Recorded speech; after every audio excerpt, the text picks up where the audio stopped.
Praise the Lord. हम सीधा परमेश्वर के वचन की ओर जाएं और हम बड़े सीखने वाली आत्मा के साथ हम बैठे कि हम परमेश्वर के वचन से आज कुछ बातें हम सीख सके। और आज जो मैं जिस चीज़ों को लेकर मैं आपके साथ में बातें करना चाहता हूँ, और वो विषय ऐसा है, मैंने यहाँ पे ऐसा उसको रखा है टॉपिक में कि आत्मिक युद्ध में जीत कैसे हासिल करें। जो आत्मिक लड़ाइयाँ मनुष्य के जीवन में या विश्वासियों के जीवन में होता है, उन आत्मिक लड़ाइयों से या फिर उन आत्मिक मल्ल युद्ध से कैसे एक विश्वासी जीत हासिल कर सकता है, विजय का झंडा लहरा सकता है, कैसे अपने ज़िंदगी में उन सारे बातों को हराकर शैतान को जवाब देकर प्रभु में बने रह सकता है, उसके विषय में मैं आपसे बातें करना चाहता हूँ। इसलिए सारे मिलकर निकालिएगा इफिसियों की पत्री उसका 6 अध्याय और उसका 10 और 11 वचन निकाल के पहले पढ़ दीजिएगा। इफिसियों का किताब, the book of Ephesians chapter 6 verse 10 and 11, 6 अध्याय उसका 10 और उसका 11 वचन निकाल के आप पढ़े। क्या लिखा है उसमें? लिखा है यहाँ पे, सुनिएगा ध्यान से। हाँ, फिर से। इसीलिए प्रभु में और उसकी शक्ति के प्रभाव में बलवंत बनो परमेश्वर के सारे हथियार बांध लो कि तुम शैतान की युक्तियों के सामने खड़े रह सको, कि तुम शैतान की युक्तियों के सामने खड़े रह सको। सुनिए ध्यान से, यहाँ पर प्रेरित पौलुस इफिसियों का किताब लिखता है और वो लिखते समय एक बात कहता है कि तुम शैतान के युक्तियों के सामने क्या कर सको? खड़े रह सको। शैतान के युक्तियों के सामने खड़े रहने का मतलब क्या पता है? अगर आप उसको इंग्लिश बाइबल में देखेंगे तो वहाँ ऐसा लिखा गया है कि शैतान की युक्तियों के बारे में जो शब्द आया है वहाँ पे आया है स्कीम्स। नया नया जो स्कीम्स आता है ना, इन दिनों में आप देख रहे हैं, कुछ लोग बोलते हैं आजकल नेट में बहुत इंटरनेट फ्रॉड बहुत ज़्यादा हो गया है और लोग समझ रहे हैं कि ये जो कॉल आ रहा है ये हमको क्या कर देगा, हमसे पैसा ले लेगा। लेकिन आज तक इंटरनेट फ्रॉड होना बंद नहीं हुआ। क्यों पता है? क्योंकि उन लोगों के पास नया नया स्कीम्स है, नया नया युक्तियाँ है, नया नया प्लानिंग है, नया नया आंकड़े हैं, और उन नए नई बातों को, नया नया आइडिया को लोगों के सामने ऐसा ले आ रहा है। आज भी लोग इंटरनेट जो फ्रॉड में क्या हो जा रहा है, फंस जा रहा है, और आज भी उसे पूरी तरह से ख़त्म करने के लिए किसी के हाथ में उतना तक सक्षम नहीं है। हाँ, ज़रूर उसके पीछे में बहुत लोगों को लगाया गया है, लेकिन आज भी फ्रॉड जो है वो चलता हुआ ही आ रहा है। एक कंपनी उठता है, कुछ लोगों से कई हजार करोड़ लेता है कि हम इसको आपको डबल करके देंगे, फिर कुछ दिनों के बाद वो कंपनी डूब जाता है, और जिसने उस कंपनी में पैसा लगाया था वो एक बात कहता है, दोबारा ऐसे कंपनी में हम अपना हाथ नहीं डालेंगे। फिर कुछ महीना के बाद, कुछ साल के बाद एक और कंपनी उठता है, एक नया प्लानिंग के साथ, एक नया स्कीम्स के साथ, एक नया क्या बोलेंगे, बहुत अजीबोगरीब आइडियाओं के साथ। तो जो व्यक्ति पहले वाले स्कीम्स में अपना पूरा पैसा खो जाता है, वो व्यक्ति दोबारा उसी स्कीम्स में अपना पैसा क्या करता है, लगाता है। उनको लगता है कि इस जगह में डालेंगे तो हम पैसा मुझे मिल जाएगा, और पता चलता है कुछ दिनों के बाद ये स्कीम्स भी, ये वाली भी चीज़ें क्या हो जाता है, ख़त्म हो जाता है। तो मैं बोलना चाहता हूँ, ऐसे दुनिया में ढेरों स्कीम्स है जो लोगों को आए दिन डुबाता है। वैसा ही बाइबल का परमेश्वर कहता है, सावधान रहो और शैतान के युक्तियों के सामने तुम क्या कर सको, खड़े रह सको। क्योंकि शैतान के पास बहुत युक्तियां हैं। आपके पास 26 साल, 23 साल, 50 साल, 60 साल की उम्र में आप लोग हो सकते हैं, आपको इस दुनिया का अनुभव होगा, दुनिया के चीज़ों का अनुभव होगा, लेकिन शैतान की युक्तियों का अनुभव आपको नहीं है। जितना भी आप बोले कि मैंने शैतान को समझ लिया, मैं शैतान को जान गया, शैतान से मैं जीत सकता हूँ, मैं आपको बोलूँगा आपको इस दुनिया में जीवन बिताने का अनुभव हासिल हो रहा है, लेकिन शैतान के साथ या शैतान के युक्तियों के सामने खड़े रहने का अनुभव आपको हासिल नहीं हो रहा है। क्यों पता है? आपका उम्र हो सकता है 30 साल, 50 साल, 60 साल, लेकिन शैतान का उम्र कितना है आप उसको हिसाब नहीं लगा सकते। शुरुआत में उसने आदम हवा को बहकाया, उसके बाद वहां से अपने कार्यक्रम को आरंभ किया। कई प्रभु के दासों को गिराया, दाऊद को भी उसने गिराया, सिमसोन को भी उसने गिराया। कई सारे चेलों को जो प्रभु के पीछे में उन दिनों में चल रहे थे, उस शैतान ने खींच लिया। बाइबल में लिखा गया, कईयों ने धन के लालच में अपने विश्वास रूपी नाव को डुबा दिया। खुद यीशु के 12 चेलों में से एक चेला जिसका नाम है यहूदा इस्करियोती, उसको भी इसी शैतान ने क्या कर दिया, अपने स्कीम्स में, अपनी युक्तियों में हटा दिया।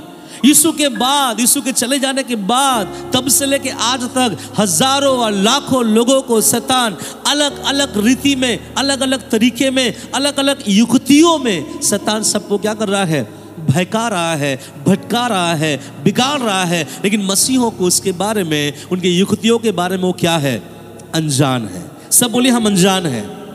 और मैं आपको इतना भी बोलना चाहता हूं, आने वाले कई साल अगर प्रभु आने में देर हुआ, फिर भी आप शैतान की युक्तियों से अनजान रहोगे, क्योंकि वो नया नया युक्ति लेके आता है। नई नई चीजों को आपको गिराने के लिए, आपको नष्ट करने के लिए, आपको बर्बाद करने के लिए शैतान ले आता है। इसलिए प्रभु ये नहीं कह रहा कि उसकी युक्तियां क्या क्या है, प्रभु उसके ऊपर बात नहीं करता। प्रभु कहता है युक्तियां बहुत आएगी, लेकिन तुम कुछ ऐसा बन जाओ कि तुम उस युक्तियों के सामने खड़े रह सको। हालेलुया। नया नया प्लानिंग ले आएगा, नया नया स्कीम्स ले आएगा। और पता है शैतान जब हम लोगों को देखता है, शैतान क्या बोलता होगा कि तुझे केवल इस पृथ्वी का 30 साल का अनुभव है, 12 साल का अनुभव है, 55 साल का अनुभव है, 60 साल का अनुभव है, लेकिन मेरे पास तुझसे बहुत सालों का अनुभव है। हालेलुया। तो अनुभव हमसे ज्यादा उसके पास है, इसलिए वो हमें बहुत झट से क्या कर सकता है, गिरा सकता है। लेकिन परमेश्वर कह रहा है, यीशु मसीह कह रहा है, पौलुस आत्मा में आके कह रहा है कि उस शैतान के पास ढेरों युक्तियां हैं, ढेरों स्कीम्स हैं तुम्हें गिराने के लिए, नष्ट करने के लिए, लेकिन तुम क्या करो, खड़े रहो उस स्कीम्स के सामने। कैसे पता है, यहां लिखा गया है, इसलिए प्रभु में और उसकी शक्ति के प्रभाव में क्या करो, बलवंत बनो। यहां लिखा क्या गया है, प्रभु में बलवंत बनो और प्रभु के शक्ति में बलवंत बनो। और यहां लिखा गया उसके शक्ति के प्रभाव में तुम क्या करो, बलवंत बनो। एक बात मैं आपसे बोलना चाहता हूं, कभी भी जब शैतान हमारे जीवन में आक्रमण करे, हमला करे, परिवार में, जॉब में, बिजनेस में, हमारे धन दौलत के ऊपर जब आक्रमण करे, कभी कभी हम उसको सोचते हैं कि मैं टैकल कर लूंगा, मैं इस चीज से बाहर आ सकता हूं। ऐसा नहीं होने वाला, क्योंकि बाइबल में परमेश्वर का वचन कहता है, ना तो बल से, ना शक्ति से, परंतु केवल परमेश्वर तेरी आत्मा के द्वारा। इसलिए याद रखिएगा, हर व्यक्ति कोशिश करेगा कि शैतान को मैं हरा सकता हूं मेरे प्रार्थनाओं के द्वारा, मेरे उपवास के द्वारा, मेरे जीवन की अच्छी बातों के द्वारा। कभी नहीं हरा सकते, क्योंकि बाइबल कहता है ना तो बल से, ना शक्ति से, परंतु केवल एक चीज है, और वो है परमेश्वर की आत्मा के द्वारा। और यहां पर यीशु का वचन क्या कहता है, प्रभु के शक्ति में क्या हो जाओ, बलवंत हो जाओ। अपने शक्ति से आप शैतान को नहीं हरा सकते, अपने ज्ञान से आप शैतान को नहीं हरा सकते। हो सकता है कलीसिया में आके कोई गवाही दे कि बीते सप्ताह शैतान ने मेरे जीवन में ऐसा काम किया, तो मैंने ऐसा किया, तो शैतान मेरे जीवन से भाग निकला। हम सोचेंगे अगर ऐसा कुछ प्रॉब्लम मेरे जिंदगी में आए तो मैं भी वैसा ही करूंगा जैसे उस भाई ने किया था और गवाही को दिया था। नहीं, उनके लिए जो हुआ वो आप अप्लाई नहीं कर सकते उन जीवन में। ऐसा किसी ने कहा है, मसीह जिंदगी में हर किसी को परीक्षा है, लेकिन हर एक का परीक्षा का पेपर अलग अलग है। आप कॉपी नहीं कर सकते, आप चीटिंग नहीं कर सकते। आपका पेपर पास होना है, आपको पढ़ना है, आप ही उस पेपर को अपने हिसाब से क्या कर सकते, लिख सकते हैं। आपके बगल वाला का पेपर आप देखोगे तो मैच नहीं खाएगा, उनका और आपका पेपर दोनों अलग है। इसलिए प्रभु का दास पौलुस कह रहा है कि शैतान प्रभु के लोगों को बहुत रीति में बिगाड़ने के लिए, गिराने के लिए, नष्ट करने के लिए जब शैतान आता है, उनके पास बहुत स्कीम्स है, बहुत प्लानिंग है, बहुत तरह से शैतान बिगाड़ना चाहेगा। लेकिन मुझे और आपको अगर उस स्कीम्स में खड़ा रहना है तो प्रभु का वचन में कहता है, प्रभु के शक्ति में क्या बन जाओ, प्रभावशाली हो जाओ। किसके शक्ति में? प्रभु के शक्ति में। इसका मतलब आपको प्रभु के पास बैठना पड़ेगा और बोलना पड़ेगा, हे खुदा तेरी शक्ति मुझे दे। आप अपने शक्ति से नहीं जी सकते, आपको प्रभु के पास बैठना ही पड़ेगा और बैठ के बोलना पड़ेगा, हे परमेश्वर तेरी शक्ति मुझे दे, ताकि मैं इस शैतान से, इसके युक्तियों के सामने में क्या कर सकूं, खड़े रह सको। कभी कभी शैतान की युक्तियों के सामने अच्छे अच्छे विश्वासी, अच्छे अच्छे सेवक, अच्छे अच्छे पास्टर्स क्या हो जाते हैं, गिर जाते हैं। और शैतान हर किसी का उनका एक मोटिव है, गिराना, चाहे कैसे भी गिराना। किसी को धन के द्वारा गिराता है, किसी को किसी नाजायज रिश्तों के द्वारा गिराता है, किसी को प्रॉपर्टी के द्वारा गिराता है, किसी को अपने भाई के द्वारा गिराता है, किसी को वाइफ के द्वारा गिराता है, किसी को हस्बैंड के द्वारा गिराता है। इन उनका एक ही काम है, गिराना। क्योंकि शैतान का मालूम है मेरे पास अभी कुछ ही समय बाकी रह गया है, इसलिए शैतान इन दिनों में ओवर टाइम कर रहा है। क्या कर रहा है? Over time. और परमेश्वर के लोग क्या कर रहे हैं? बोली ना, परमेश्वर के लोग क्या कर रहे हैं? सो रहे हैं। शैतान ओवर टाइम कर रहा है, ये उसको मालूम है मेरे पास समय क्या है, कम है। परमेश्वर के लोगों को भी मालूम है मेरे पास समय कम है, इसलिए वो ज़्यादा सो रहा है। और सोने में यहाँ वहाँ की बातें, यहाँ की चिंताएं, वहाँ की बातों में ज़्यादा डूबा हुआ है। और ऐसे लोग शैतान के युक्तियों के सामने खड़े रह नहीं पाएगा। शैतान उसको बहुत आसानी से मसल के रख देगा। और यही शैतान चाहता है कि नरक भर जाए और स्वर्ग खाली हो जाए। लेकिन मेरा परमेश्वर चाहता है नरक खाली हो और स्वर्ग भरे। और प्रभु इस दुनिया में मुझे और आपको इसलिए भेजा है कि तुम भी वही काम करो कि लोगों को नरक नहीं बल्कि लोगों को स्वर्ग ले जाने वाले बनो, ताकि नरक खाली हो जाए और स्वर्ग भर जाए। क्योंकि पता है नरक परमेश्वर ने ना इंसानों के लिए नहीं बनाया। कभी कभी हम लोग बोलते हैं ना कि परमेश्वर ने इंसानों के लिए नरक बनाया। नहीं, प्रभु इंसानों से इतना नफरत नहीं करता कि इंसानों के लिए प्रभु आग का क्या बनाया होगा। क्या लगता है आपको? परमेश्वर इंसानों से इतना नफरत करता है जिसको वो अपने अपने स्वरूप में बनाया, जिसके अंदर अपना आत्मा ढाला। क्या वो परमेश्वर इंसानों के लिए इतना भयंकर एक गड्ढा जहां पे जिसे नरक कहा जाता है, क्या परमेश्वर बना सकता है? नहीं। परमेश्वर नरक शैतान और उसके दूतों के लिए बनाया, ऐसा लिखा है बाइबल में। नरक जो है शैतान और उसके दूतों के लिए। लेकिन शैतान और उसके दूत क्या बोल रहे हैं? हम अकेले क्यों जले? जब हम जले तो मेरे साथ और भी कोई होना चाहिए। इसलिए वो अपना पार्टनर बना रहा है। और मुझे नहीं पता कितने अरब, कितने खरब, कितने लाखों करोड़ों पार्टनर उसने बनाया है। हालेलुया। जब आप रास्तों में जब निकलोगे आपको पता चल जाएगा कौन स्वर्ग के लिए तैयार हो रहा है और कौन नरक के लिए तैयार हो रहा है। हालेलुया। लेकिन प्रभु का वचन कहता है शैतान के युक्तियों के सामने तुम क्या कर सको? खड़े रह सको। इसके लिए क्या करना है? प्रभु में और उसकी शक्ति के प्रभाव में क्या हो जाओ? बलवंत हो जाओ। प्रभु के शक्ति में, प्रभाव में आप क्या हो जाओ? बलवंत हो जाओ। और उसके बाद तो लिखा गया है कि परमेश्वर के सारे हथियार बांध लो। क्या हथियार है? इसके बारे में कई बार हम लोगों ने प्रचार सुने हैं, सिंपल सी बातें हैं, लेकिन मैं फिर भी आज इसको मैं बताना चाहूँगा। चलिए हम 13 वचन से पढ़ते हैं। वहाँ पे कुछ हथियार हैं जिसके बारे में मैं एक एक करके आपसे बातें करना चाहता हूँ। पढ़िएगा 13 वचन से लेकर आगे। इसलिए परमेश्वर के सारे हथियार बांध लो। सुनिए, इसलिए परमेश्वर के सारे हथियार बांध लो। क्या लिखा है? कि तुम बुरे दिन में सामना कर सको। कि तुम बुरे दिन में सामना कर सको। आपको पता है बुरा दिन कब आता है? जब शैतान कुछ युक्तियों को आपके पास ले आता है। जब तक वो आपके पास कुछ युक्तियों को लेके नहीं आता है तब तक बुरा दिन नहीं आएगा। प्रभु आपको बुरा दिन में रहने के लिए इस दुनिया में नहीं भेजा है। बाइबल में लिखा गया मैं तुझे पूंछ नहीं क्या बनाने के लिए आया हूँ? सर बनाने के लिए आया हूँ। बाइबल में लिखा गया है परमेश्वर आशीषित करने के लिए आया है। इसलिए वो मेरे लिए और आपके लिए बहुत तकलीफ के साथ मारा गया।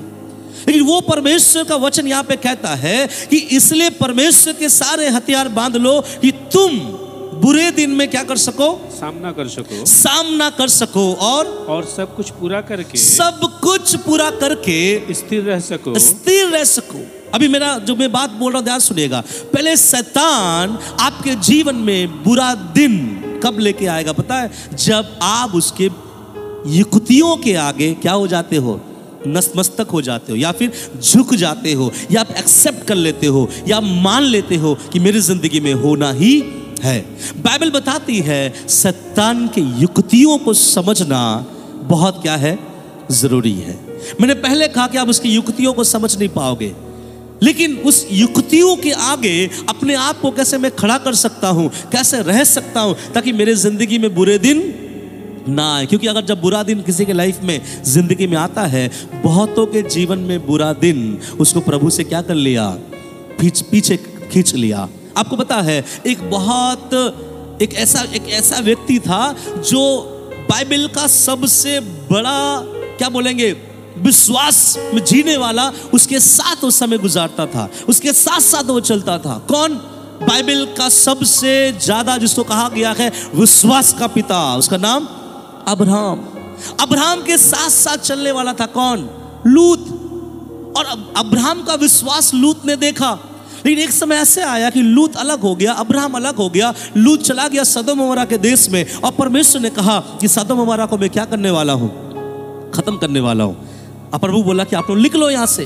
तो वहां से लूत निकल गया, लूत की 2 बेटी निकल गई, लेकिन लूत का जो वाइफ है, उसका जो पत्नी है, उसने वहां पर रुक गया, क्योंकि परमेश्वर ने कहा जब तुम दौड़ रहे हो, भाग रहे हो, दोबारा पीछे मुड़कर मत देखना। किसने पीछे मुड़ के देखा? लूत की पत्नी ने देखा। और बाइबल कहता है कि वो नमक का खंबा बन गया। बुरे दिन में ये तीनों बच गए, लेकिन ये फंस गया। क्यों मालूम है? बुरा दिन जब शैतान लेके आता है, और शैतान उनके जीवन में सब कुछ बर्बाद करना चाहता है। हालेलुया। और वो देश को परमेश्वर ने क्यों जलाया? कि उस देश के अंदर में शैतान ने बहुत सारी गलत चीजों को डाल दिया था, बहुत गलत चीजों को, व्यभिचार को। और यहां तक वहां व्यभिचार होता है तो शायद आज के दिन में नहीं होता होगा। इसलिए शैतान ऐसे व्यभिचारों को जब ढाला, वहां से जब परमेश्वर बोला भागो क्योंकि मैं उसको जलाने वाला हूं, और उस जलाने से पहले जब वो लोग भाग रहा था, एक जन मुड़ के देखा और उनका जीवन क्या हो गया? क्योंकि बुरे दिन में वो उस जगह पे परमेश्वर के बातों से ज्यादा किसी अपने धन, अपने दौलत पे क्या किया? नजर को उठाया। बाइबल बताती है आज भी नमक का खंबा उस जगह पे खड़ी है। हालेलुया। तो बाइबल बताती है इसलिए परमेश्वर के सारे हथियार क्या कर लो? बांध लो। मैं जो बोलूंगा, मेरा ये दावा है, ये सारे के सारे हथियार आपके जीवन में है। आप में से कोई यहाँ नहीं कह सकता कि नहीं पास्टर जी, ये जो हथियार आप बता रहे हो इसमें से 2 है, तीसरा मेरे पास नहीं है, चौथा है और 2 मेरे पास में नहीं है। मेरा ये दावा होगा, मेरा दावा है आप लोगों के लिए कि सब हथियार आपके पास, जो मैं प्रचार कर रहा हूं तब आएगा ये नहीं, बल्कि अभी आपके पास वो हथियार है। कितना हथियार है बताएं? यहाँ पे करीबन 6 हथियार, 6 हथियार के बारे में बोला गया है। और मेरा विश्वास है कि ये 6 हथियार आपके पास है। लेकिन ये 6 हथियार अगर आपके पास है, इसके बावजूद अगर आप शैतान की युक्तियों के सामने खड़े नहीं रह पा रहे हो, उसके पीछे का कारण है, वो बताने के लिए मैं आज ये संदेश तैयार किया हूं। पढ़िएगा फिर से। इसीलिए हाँ, परमेश्वर के सारे हथियार बांध लो। परमेश्वर के सारे हथियार बांध लो कि तुम बुरे दिन में सामना कर सको। बुरे दिन में सामना कर सको। अगर आपके हाथ में पेन है, अपने बाइबल में आप उसे अंडरलाइन कर सकते हैं। क्या क्या हथियार है? पढ़िएगा। और सब कुछ पूरा करके स्थिर रह सको। हाँ, इसलिए सत्य से। देखिए, पहला हथियार है सत्य से अपनी कमर कसकर, अपनी कमर को कसकर। दूसरा हथियार और धार्मिकता की झिलम पहनकर और पाँव में मेल के सुसमाचार की तैयारी के जूते पहनकर और इन सब के साथ विश्वास की ढाल लेकर स्थिर रहो, जिससे तुम उस दुष्ट के सब जलते हुए तीरों को बुझा सको। हाँ, और उद्धार का टोप और आत्मा की तलवार जो परमेश्वर का वचन है ले लो।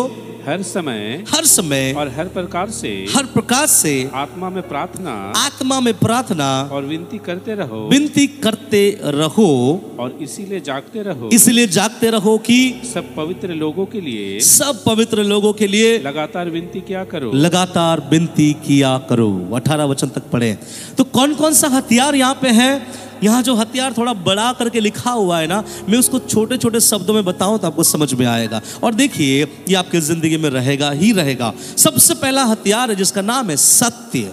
सब बोलिए सत्य। दूसरा जो हथियार है उसका नाम है धार्मिकता। तीसरा जो हथियार है उसको बोला जाता है, बोलिएगा मेल, मतलब मेल मिलाप। चौथा जो हथियार है वो है विश्वास। बोलिए विश्वास। उसके बाद 5वां जो हथियार है वो है उद्धार। और सबसे छठा जो हथियार है वो है, बोलिए, आत्मा की तलवार। क्या ये छह चीज इसके नीचे में लिखा गया है, और हर समय हर प्रकार से आत्मा में प्रार्थना और विनती किया करो। मैं पूछना चाहता हूँ यहाँ पे मौजूद सब लोग, क्या आप लोग प्रार्थना विनती करने वाले लोग नहीं हैं? जी हाँ, आप सब प्रार्थना विनती करने वाले लोग हैं, है या नहीं है? उद्धार है आपके पास में? है, ओके। आपके पास में परमेश्वर का आत्मा का तलवार है? नहीं है? बाइबल बोलता आत्मा का तलवार मतलब क्या है? परमेश्वर का वचन, आत्मा का तलवार आपके पास में। विश्वास है आपका, आपके अंदर में? हाँ, वो भी है। आपके पास में मेल मिलाप का आत्मा है? हाँ, वो भी है। उसके बाद में बोलूंगा, क्या आप धार्मिकता आपके पास है? वो भी है। सत्य आपके पास है? आप बोलोगे हाँ, वो भी है। ये सब चीज हमारे बहुत करीब है, ये सब चीजों के साथ हम अपने जीवन को व्यतीत करते हैं, लेकिन इसके बावजूद क्यों शैतान की युक्तियों के आगे हम गिर जाते हैं? क्यों शैतान की युक्तियों के आगे हम झुक जाते हैं और हम उसकी युक्तियों के आगे खड़े नहीं रह पाते हैं, परंतु वो हमें क्या कर देता है? झुका देता है। ये सारी चीजें हमारे पास में है, इसलिए मैं एक एक औजार या फिर एक एक चीज को आपके सामने एक्सप्लेन करूंगा और बताऊंगा कि हमारे पास ये रहने के बावजूद हम क्यों नहीं शैतान की युक्तियों के सामने खड़े नहीं रह पाते हैं। सबसे पहला औजार क्या है? सब बोलिए सत्य। है आप लोगों के पास सत्य? हमारे पास सत्य है या नहीं है? देखिए, जब प्रभु का दास पौलुस बता रहा है, सबसे पहला उसे अच्छा लगा या पवित्र आत्मा उसको उभारा या पवित्र आत्मा उसके अंदर में जोर दिया कि सबसे पहला हथियार का नाम अगर तू लेना चाहता है तो बोलना सत्य, क्योंकि सत्य से शैतान बहुत क्या करता है? डरता है। झूठ से शैतान नहीं डरता, क्योंकि बाइबल बताता है झूठ का बाप है कौन? शैतान।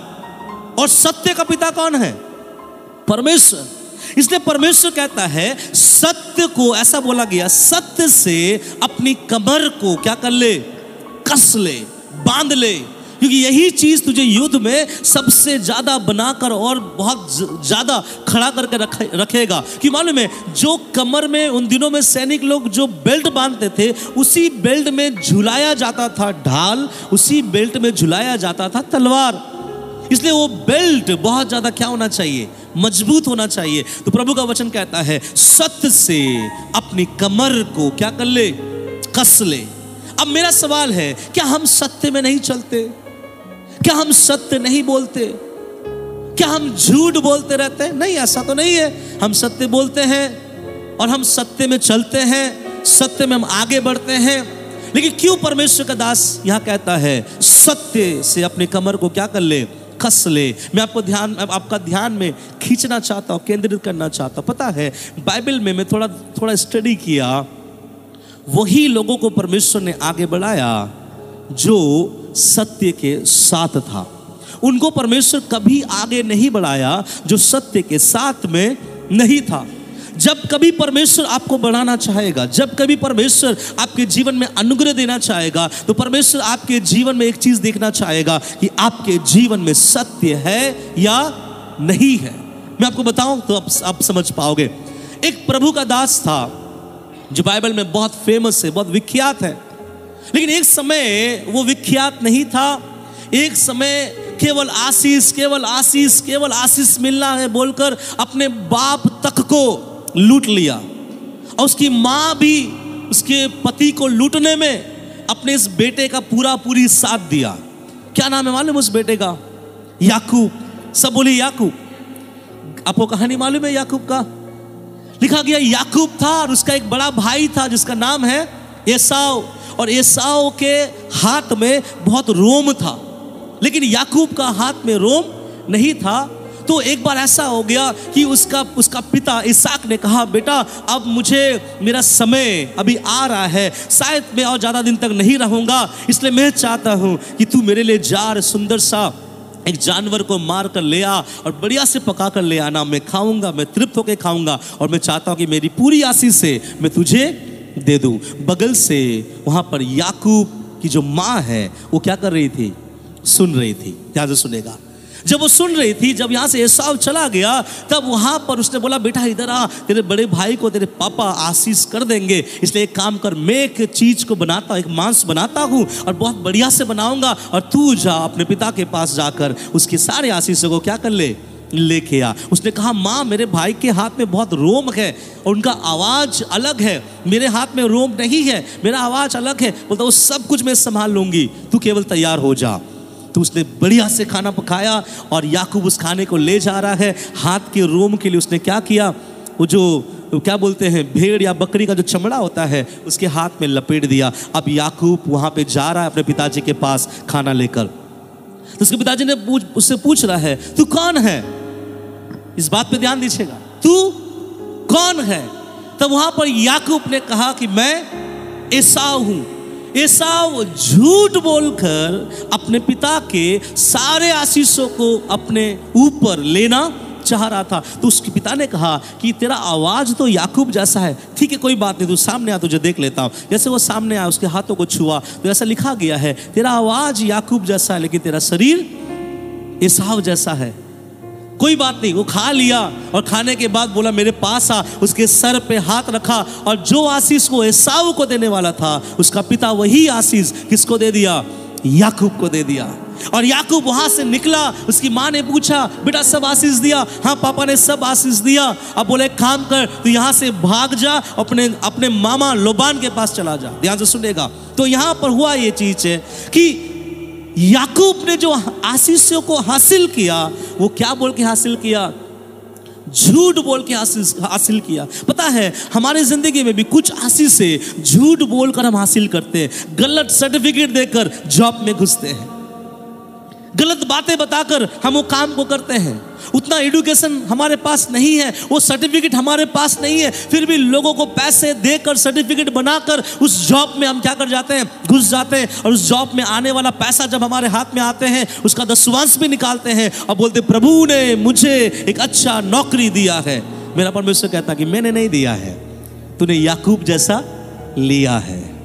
आज ऐसे मसीह जगत में बहुत कोई है, मुझे नाम तक पता है कि बहुत सारे प्रभु के व्यक्ति या प्रभु के जन ऐसे भाई लोग हैं जो रेलवे में घुसने लायक नहीं था, इसके बावजूद कुछ पैसों को खिलाकर, रॉन्ग सर्टिफिकेट देकर वो रेलवे के जॉब में वे लोग काम कर रहे हैं। मैं आपको पूछना चाहता हूं, मेरा परमेश्वर का वचन ऐसा नहीं सिखाता। प्रभु बोलता है याकूब मत बनना, झूठ बोलकर सारे आशीषों को नहीं लेना। याकूब चला गया अपने पिता, अपने मामा लोबान के वहाँ कुछ दिन तक था। 4 बीवी उसने किया, 13 बच्चा उसने किया और वो वापस आ रहा है, बहुत धन दौलत के साथ वो वापस आ रहा है। और यहाँ पे आपस आते आते एक नदी है, याबुक नदी बोलते हैं उसको, उस नदी के बगल में एक रात परमेश्वर का उससे मुलाकात हुआ। जब मुलाकात हुआ, याकूब परमेश्वर से बातें कर रहा है और बातें करते करते करते करते ऐसा हो गया कि सुबह हो रहा है। तब परमेश्वर ने कहा, वहाँ पे लिखा है कि मुझे छोड़ जाना है क्योंकि सुबह हो रहा है। तब याकूब फिर से वही धुन में आ जाता है। उसने कहा मुझे आशीषित कर। कितना भूखा है याकूब आशीष पाने के लिए। एक तो अपने बाप को लूटा और लूट के आशीषों को लिया। अब यहाँ पर वो सोच रहा है कि मैं परमेश्वर को भी बोलूँ कि मुझे क्या कर दे, आशीषित कर दे। और मैं प्रभु को बारंबार बोलूंगा यह प्रभु आशीषित कर दे, आशीषित कर दे, तो प्रभु आशीषित कर देगा। ऐसा नहीं है। कुछ लोग ऐसा सोचते, जितना ज्यादा आंसू बहाएंगे, बार बार मांगते रहेंगे, परमेश्वर मुझे आशीषित नहीं करता। यहाँ पे याकूब भी बोल रहा, प्रभु मुझे आशीषित कर, आशीषित कर। और जब सुबह होता हुआ चला जा रहा था, तब परमेश्वर वहां रुका और याकूब से एक बात पूछा, और वो मुझे बहुत अच्छा लगता है। क्या पूछा? तेरा नाम क्या है? क्यों पता है? इसी नाम के कारण तूने गलत तरीके से अपने भाई के आशीषों को क्या कर दिया, ले लिया है। क्या आज भी तू वही नाम बोलेगा ताकि मैं तुझे आशीषित करूंगा? तो यहाँ परमेश्वर बोलना चाहता है, मैं सामर्थी परमेश्वर हूँ, मैं सर्वज्ञानी परमेश्वर हूँ, मुझे सब पता है। लेकिन मेरा बेटा तू बता, अगर तू आशीषित होना चाहता है, तू है कौन? क्या बताया मालूम? अपने बाप को तो बोला था कि मैं एसाव है, लेकिन इस दुनिया के सृजनहार को क्या कहा? मैं याकूब हूं। सब बोले हालेलुया। सच कहा उसने, झूठ नहीं कहा। उसको पता है कि अपने पिता को मैं झूठ बोलकर आशीषों को ले आया हूं। मेरे जिंदगी में पहला आशीष झूठ से मैंने कमाया है, लेकिन अब जो सामर्थी परमेश्वर मेरे पास खड़ा है, इसके सामने झूठ नहीं चलेगा। और प्रभु ने भी उससे पूछा तेरा नाम क्या है? उसने कहा मेरा नाम याकूब है। और जब परमेश्वर के सामने उसने कहा मेरा नाम याकूब है, तब परमेश्वर ने उससे क्या बोला? प्रभु ने उस नाम को ही बदल दिया जिस नाम के द्वारा उसने फ्रॉड किया था। हालेलुया। मालूम है उसके बाद से शायद किसी ने याकूब को याकूब बोलकर नहीं बुलाया, क्योंकि बाइबल का परमेश्वर कहता है उस दिन के बाद परमेश्वर ने याकूब नाम को बदल कर क्या नाम दिया? इज़राइल। हालेलुया। क्यों मालूम है? ताकि तेरे नाम के द्वारा जो तूने तेरे पिता के साथ ठगा था, तेरे उसी नाम के कारण मैं तुझे क्या देता हूं?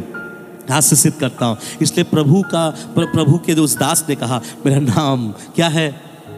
याकूब है। मैं आपसे पूछना चाहता हूं प्रभु कब आशीषित करता है? इसलिए यहां पे लिखा गया है शैतान के युक्तियों के सामने अगर खड़े रहना है तो सबसे पहली बात है ये सीखना पड़ेगा। क्या सीखना पड़ेगा? कि आपके अंदर सत्य होना चाहिए। कुछ ऐसा जॉब आपको मिल गया, आपको बोला जाएगा मैट्रिक का सर्टिफिकेट चाहिए, आप पढ़े हो 5 क्लास तक, आपने पैसे देकर मैट्रिक सर्टिफिकेट आप बना रहे हो, आप बना सकते हो, लेकिन उस सर्टिफिकेट बनाकर जब वो आशीष आपके घर जब आएगी, जो पैसा आपके घर आएगा, उस पैसे से जो गाड़ी आएगा, उस पैसे से जो घर बनेगा, याद रखो उस याकूब के जैसा उस आशीषों को आप लिए हो जो अपने पिता को मूर्ख बनाकर बोला है कि मैं याकूब नहीं परंतु मैं याकूब हूं। और ये चीज परमेश्वर नहीं चाहता। क्या आपको नहीं लगता आज मसीह जगत में ऐसे बहुत कोई लोग घूम रहे हैं कि नहीं घूम रहे? मसीह जगत में भी ऐसा बहुत सारा रिपोर्टिंग वगैरह होते रहता है और झूठ और झूठ और झूठ, और वे सब किसके बच्चे मालूम है? याकूब के। लेकिन आप बोलो कि मैं इज़राइल के बच्चे हूं। मैं किसका है? हे प्रभु मैं इज़राइल बन गया, मैं एक आत्मिक इज़राइल हूं, क्योंकि मेरा नाम याकूब नहीं, मेरे नाम याकूब से आपने मेरे नाम को क्या बना दिया? इज़राइल। लेकिन आज भी बहुत मसीही आपको मिलेंगे जो कौन है? बोलिए याकूब है। कौन है? केवल आशीष चाहिए, उसके लिए झूठा सर्टिफिकेट दिखाएगा, उसके लिए गलत चीजों को बताएगा, झूठ बोलना पड़े वो भी करेगा। मुझे यहां तक पता है कि एक व्यक्ति ने शादी के समय, मसीह है वो, शादी के समय तो वहां पे पूछा गया आपका अब माँ और पिताजी को ले आओ। आप में से बहुत लोग जो जानते हैं जो ऐसा शादी वगैरह होता है वहां पे भाड़े का मम्मी और पापा मिलता है। तो उन्होंने क्या किया, भाड़े का मम्मी पापा लेके आया, क्योंकि 2 मिनट का बात है। वो पूछेगा कौन है? बोले मैं इसका पापा हूँ। कौन है? मैं इसका माँ हूँ। चेहरा मिले ना मिले, इनको 200 रुपया दे देने से लो चला जाएगा। और ऐसा करके उसने शादी कर लिया। तो मैं बोलना चाहता हूँ ये शादी किसके नाम से स्टार्ट हुआ? बोले याकूब। और याकूब मतलब चोरी किया हुआ आशीष। और चोरी किया हुआ आशीष को अगर रखोगे, डर हमेशा रहेगा कि कहीं मुझसे ये चीज आकर कोई ना लेके जाए। इसलिए याकूब चाह रहा था मेरा वो आशीष फर्क नहीं पड़ता, मेरे वो आशीषों से कुछ लेना देना नहीं है, इसलिए हे खुदा तू मुझे आज आशीषित कर। इसलिए प्रभु ने पूछा तेरा नाम क्या है? सच कहा, प्रभु ने उसका नाम को बदल दिया। हालेलुया। दूसरा बाइबल में और एक जगह में है, नया नियम में, जब दोनों पति पत्नी प्रभु के दास पतरस के पास आया, पतरस ने उस पैसे को लिया और लेकर पतरस ने पूछता है उस पति पत्नी से, मतलब उस पति से पूछता है, उसका नाम हनन्याह है। बोलता हे हनन्याह, क्या तुम लोगों ने इतने ही दाम में जमीन को बेचा था? हनन्याह ने क्या कहा? हाँ इतने ही दाम में बेचा था। तुरंत गिरा, हनन्याह मर गया। लोगों ने उसको लेके गाड़ी में चला गया। थोड़ी देर के बाद में उसकी पत्नी आती है बड़े हंसते हुए, उनको लगा कि पास्टर को कुछ पैसा दे दिया तो अब मेरा पास्टर मेरे ऊपर क्या हो जाएगा? खुश हो जाएगा। पास्टर ने उससे भी पूछा हे सफीरा, क्या सच है कि तुम लोग इतने ही दामों में जमीन को बेचे हैं? बोलता हाँ हम लोगों ने इतने ही दामों में जमीन को क्या किया? बेचा। तो प्रभु के दास ने कहा देख तेरा स्वामी को गाड़ने वाला अभी गाड़ के आ रहे होंगे और तुझको भी लेके गाड़ेगा। ऐसा बोलते बोलते वो भी वहां मर गई। एक जगह सत्य बोलने के द्वारा नाम बदला, आशीषित हुआ, दूसरी जगह में सत्य नहीं बोलने के द्वारा जिंदगी तबाह और समाप्त हो गया।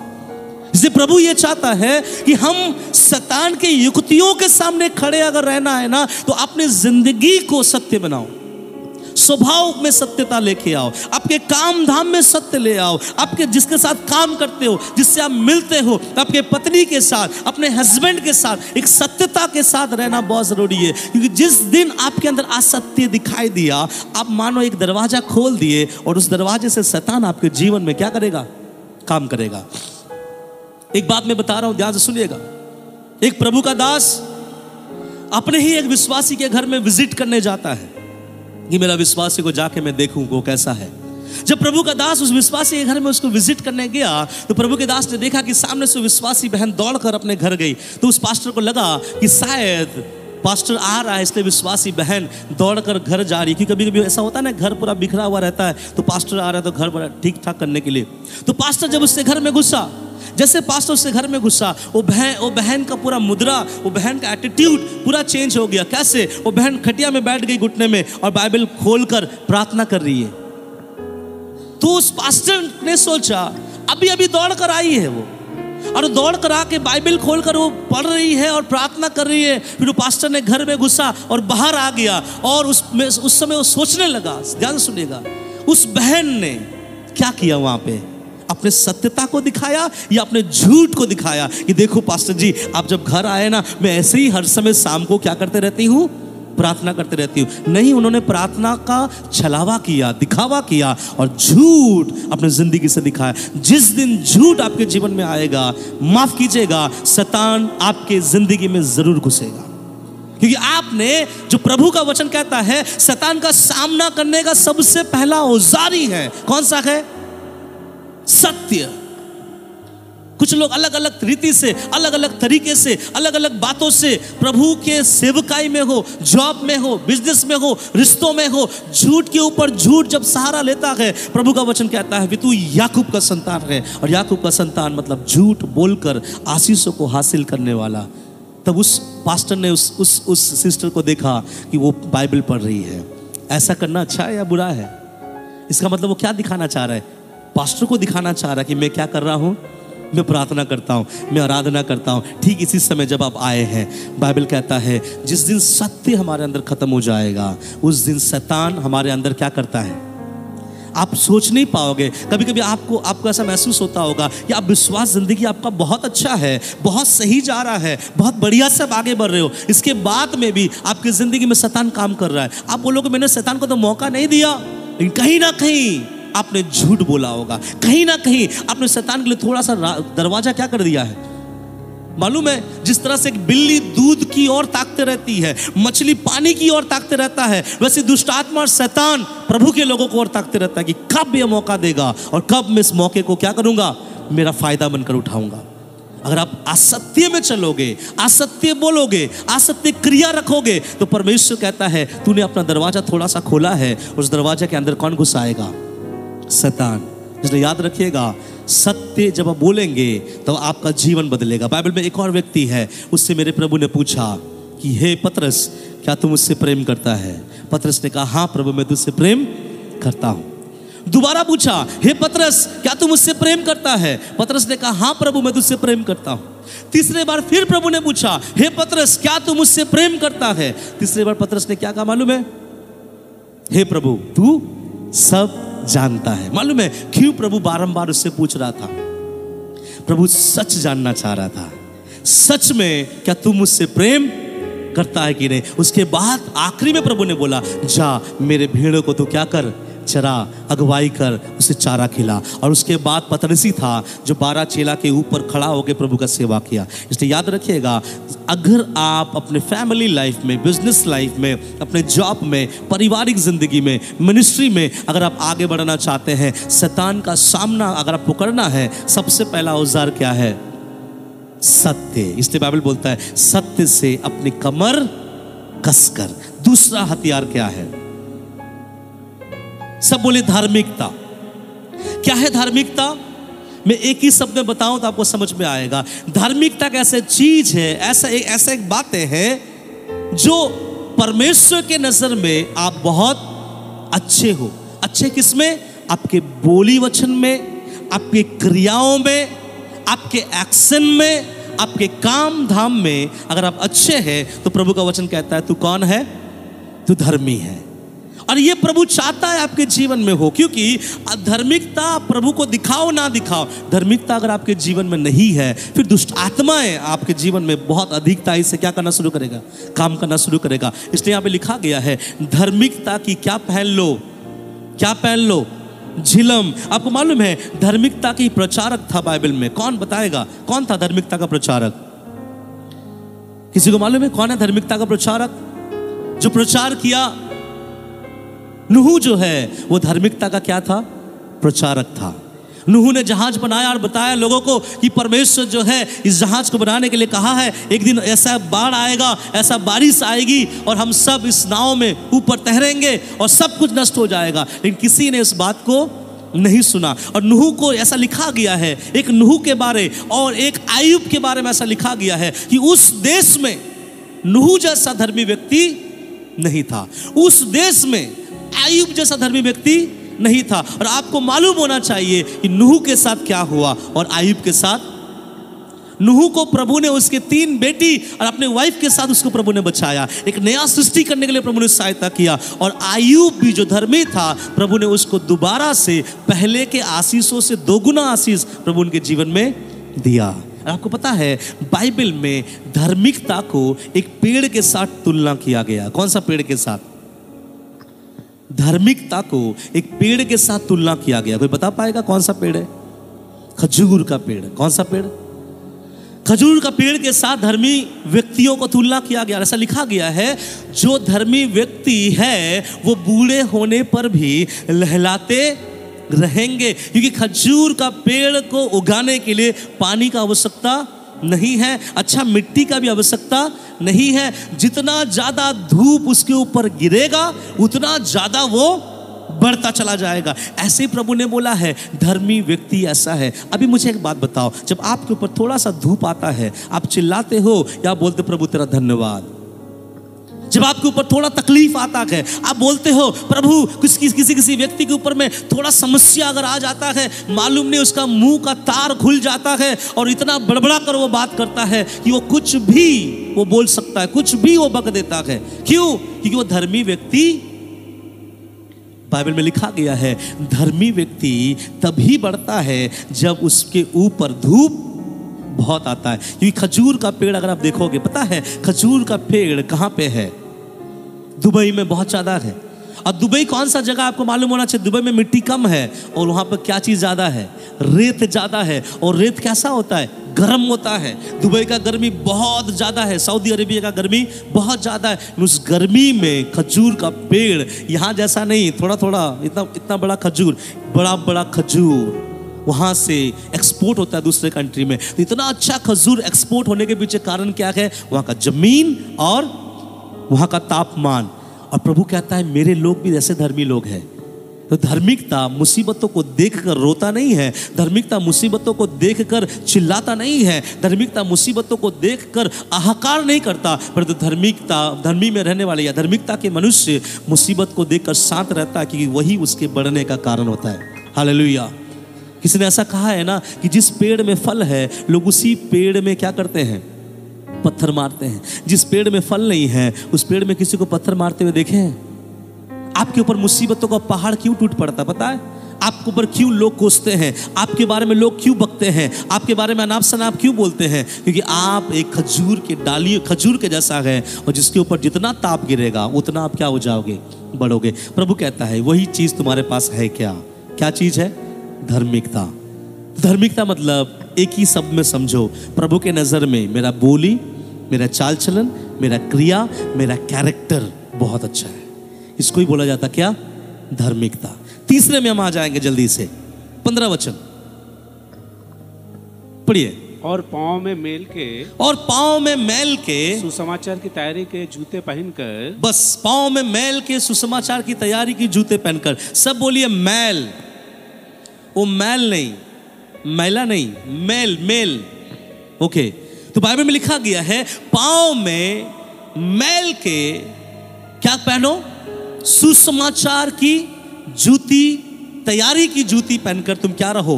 तैयार रहो। किसी को मालूम है? मैं रेफरेंस बताऊंगा, आप में से कौन है जो बाइबल का वचन थोड़ा बहुत याद करता है? कोई बता पाएगा? मत्ती 5वां अध्याय उसका 9वां वचन में क्या लिखा है? धन्य है वे जो, मैं आधा बोल दिया, धन्य है जो मेल कराते हैं क्योंकि वे, अरे बोलिए ना, धन्य है वे जो मेल कराते हैं क्योंकि वो शैतान के संतान कहलाएंगे। क्या लिखा है?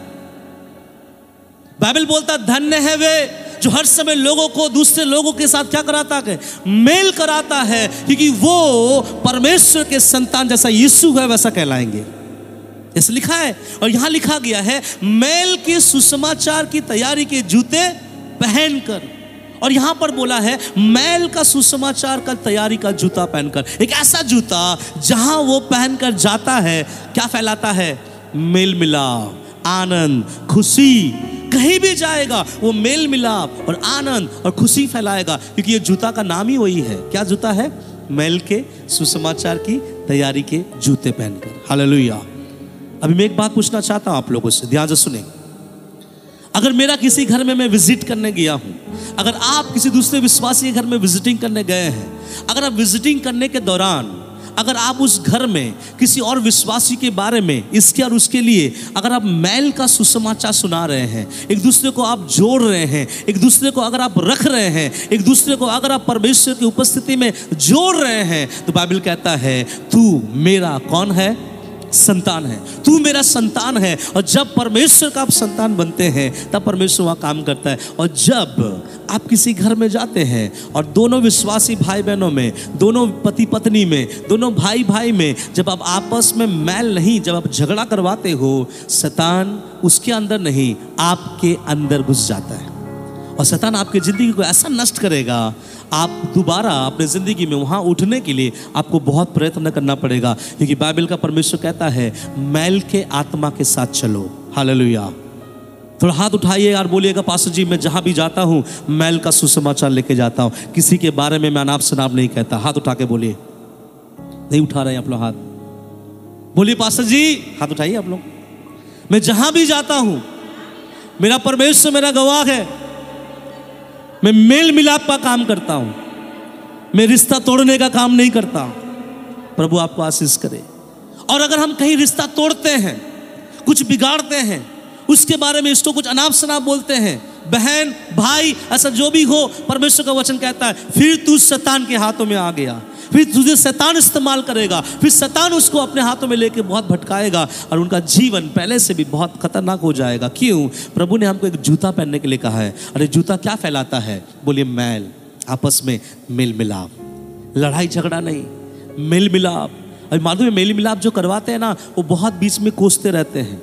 मालूम इस साइड के लोग, अगर इस साइड के लोगों के साथ में किसी का लड़ाई है, तो अगर मैं इस साइड आऊँ तो इस साइड वाले लोग इस साइड वाले लोगों के लिए क्या क्या करेगा?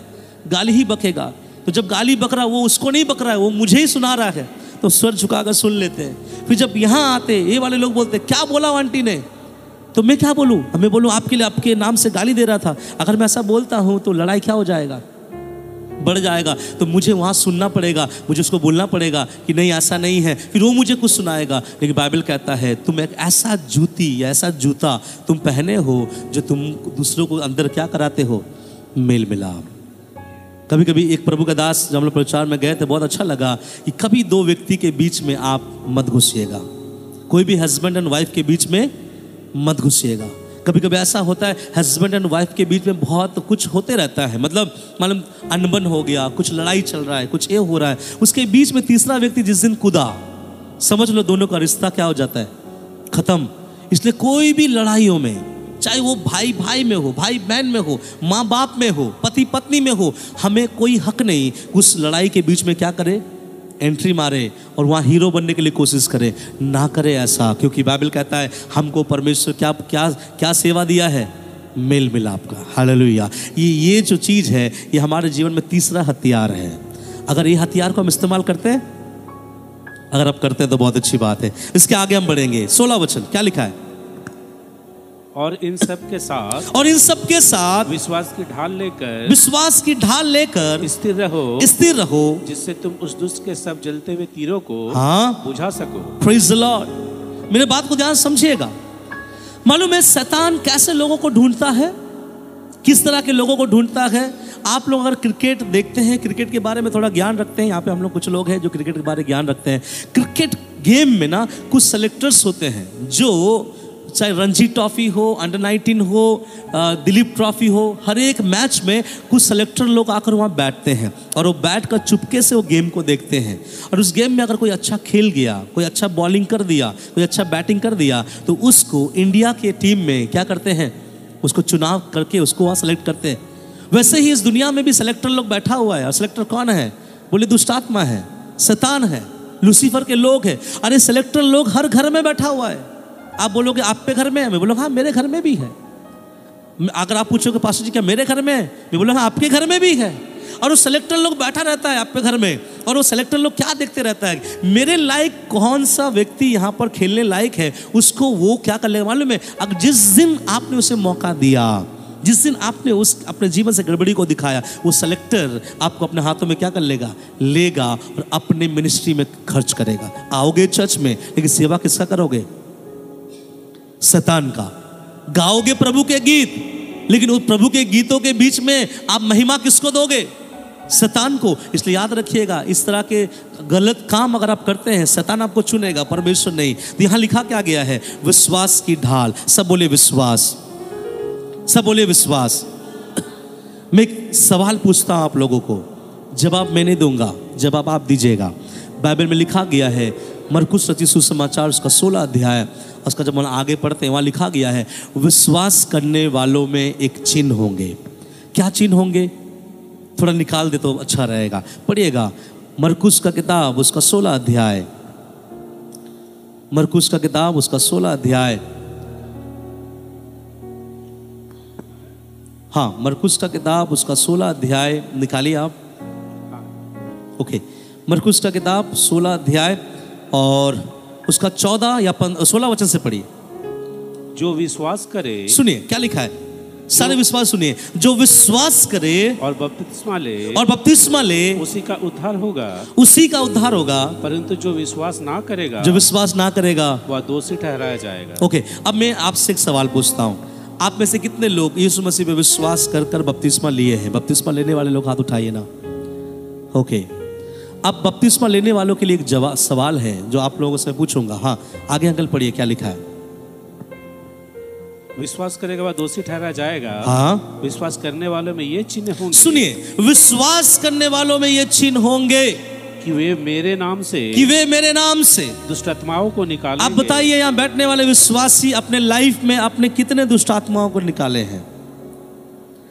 क्योंकि बाइबल में लिखा गया है, विश्वास करने वालों में चिन्ह होंगे कि वो मेरे नाम से दुष्ट आत्मा को क्या करेंगे? निकालेंगे। तो विश्वासी लोगों का एक चिन्ह है कि वो मेरे नाम से दुष्ट आत्मा को निकालेंगे। मेरा सवाल है आप लोगों से सीधा सीधी इस वचन के साथ, आप में से कितने लोग हैं अपने जिंदगी में, लाइफ टाइम में आज तक कितने दुष्ट आत्मा को आप लोगों ने निकाला है?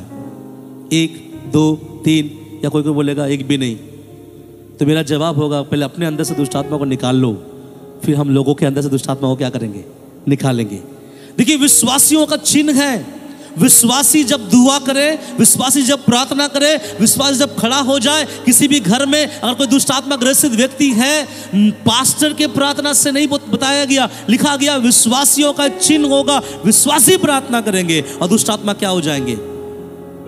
लेकिन यहाँ तो विश्वासियों का कॉल आता है, पास्टर जी आइए ना, कैसे कैसे कर रहा है, दांत उत निकाल रहा है, छटपटा रहा है, मैं प्रार्थना कर रहा हूँ फिर भी नहीं हो रहा है। लेकिन बाइबल क्या बताते हैं मालूम है? अरे विश्वासियों का काम है क्या निकालना। एक बार एक विश्वासी मुझे कॉल किया, अभी वो नहीं आती हमारे कलीसिया में, और बहन बहुत थोड़ा मोटी सी एक बहन थी, और उसने मुझे कॉल किया 24 दिसंबर के दिन, चर्च में पूरा हम लोग सजा रहे थे, मुझे कॉल किया करीबन 10 बजे, मुझे बोला मेरे पिताजी कैसा कैसा आवाज़ कर रहा है। तो मैं सोचा बहुत स्पेशल दुष्ट आत्मा है, 24 तारीख आ गया। तो दूसरा दिन क्या था? हाँ, तो उस दिन जरूर पकवान बनेगा, खाने होने के लिए आया होगा। तो मैं समझ गया, मैं बोला सिस्टर आप प्रार्थना करो। तो सिस्टर को मैं बोला ऐसे ऐसे प्रार्थना करो, प्रभु सब ठीक करेगा। तो सिस्टर थोड़ा देर के बाद, आधा घंटा बाद फिर से मुझे कॉल की कि पास्टर जी मैं प्रार्थना कर रही हूँ और मैं मेरे पिताजी के सीना में बैठ गई, और बैठने के बाद में प्रार्थना कर रही हूँ, फिर भी मुझे उठा के फेंक दिया। तब मुझे समझ में आया सिस्टर बहुत मोटी है, और अगर उस सिस्टर को उठा के उसका पिताजी फेंक दे रहा है, कि उसके पिताजी को मैं जानता हूँ, तो मैं समझ गया थोड़ा पहलवान वाला दुष्ट आत्मा होगा। तो रात के 11 बज रहे थे, तो यहाँ पे सब भाई लोग काम कर रहा था। मैंने सब भाई लोगों को बोला चलो हम लोग जाते हैं, क्या करें, कुछ करने का नहीं। जब गए वहाँ जाकर, जब हम उनके लिए उसके सामने बैठा, तो मेरे सामने वो बैठा और ऐसे ऐसे करके मुंडी कर रहा। बोला ठीक है यहाँ पे संजय तुम इधर आ गए? मैं बोला हाँ ऐसे ही आया, घूमते घूमते आपसे मुलाकात करने आया, चलिए प्रार्थना करेंगे। जैसा उसके लिए प्रार्थना किया, सर नीचे में पटका और वहाँ से क्या हो गया, भाग गया, निकल गया। लेकिन ये काम किसको करना चाहिए था? लेकिन विश्वासी बोलते हैं, लेकिन विश्वासी के अंदर विश्वास नहीं है। बाइबल बोलता है विश्वास की ढाल, अगर वो ढाल आपके पास नहीं है तो बाइबल कहता है जलते हुए तीरों को आप कैसा रोकोगे? जो शैतान आपके परिवार में, आपके बच्चों के जीवन में, आपके पति के जीवन में, आपके जॉब में, आपके पारिवारिक रिश्तों में जो शैतान तीर छोड़ रहा है, उस तीर को आप कैसे रोकोगे? जो बाइबल कहता है विश्वासी होने का चिन्ह है कि वो मेरे नाम से क्या निकालेंगे। चलिए आगे बढ़ते हैं। आगे क्या लिखा है? नई नई भाषा बोलेंगे। नई नई भाषा बोलेंगे। नई नई भाषा का मतलब क्या है? अन्य अन्य भाषा बोलेंगे। वो नहीं जो 15 साल पहले मिला था, वो जो 15 साल बाद प्रभु आपके जीवन में एक नया अन्य भाषा को दिया है। कुछ लोग पुराना समय में जो अन्य भाषा मिला है वही अन्य भाषा आज तक बोलता है। माफ कीजिएगा, मैं गलत नहीं बोलना चाह रहा हूं, लेकिन परमेश्वर के अच्छे विश्वासियों के मुख में परमेश्वर हर बार नया नया नया नया भाषा को देता है। अगर पुराना भाषा आपके मुंह में है, दैट मीन्स आपको रिन्यू होने की आवश्यकता है, आपको नया होने की आवश्यकता है। प्रभु की उपस्थिति में आपको बैठने की जरूरत है। ये प्रभु का वचन कहता है नई नई क्या करेंगे? भाषा बोलेंगे। तो मेरा आप लोगों से सवाल है, नई नई भाषा कितने लोग बोलते हैं? अन्य भाषा कितने लोग बोलते हैं? अन्य भाषा में कितने लोग प्रार्थना करते हैं? अगर आप करते हैं तो प्रभु आपको आशीषित करे, नहीं करते हैं तो प्रभु से क्या करें? प्रार्थना करें, प्रभु जो अन्य भाषा हमारे कलीसिया में कुछ लोगों को है, मुझे भी अन्य भाषा का वरदान दे। प्यास रखे, प्रभु देगा। आगे, सांपों को उठा लेंगे। सांपों को उठा लेंगे नहीं, सांपों को देखने से तो चिल्लाना शुरू हो जाता है। बाइबल कहता है सांपों को उठा लेंगे। क्या है सांप? आप श्रापित चीजों को भी बाइबल कहता है आप ऐसा डील करोगे, ऐसा उसके साथ व्यवहार करोगे मानो वो आपके लिए बड़ी बातें नहीं है। सिंपल सी बात है कि बाइबल कहता है कि विश्वासी लोगों में चिन्ह है कि वो सांपों को क्या कर लेंगे। ये सांप नहीं जो सड़क में घूमता है, ये सांप के बारे नहीं, ये श्रापों के बारे बोलता है।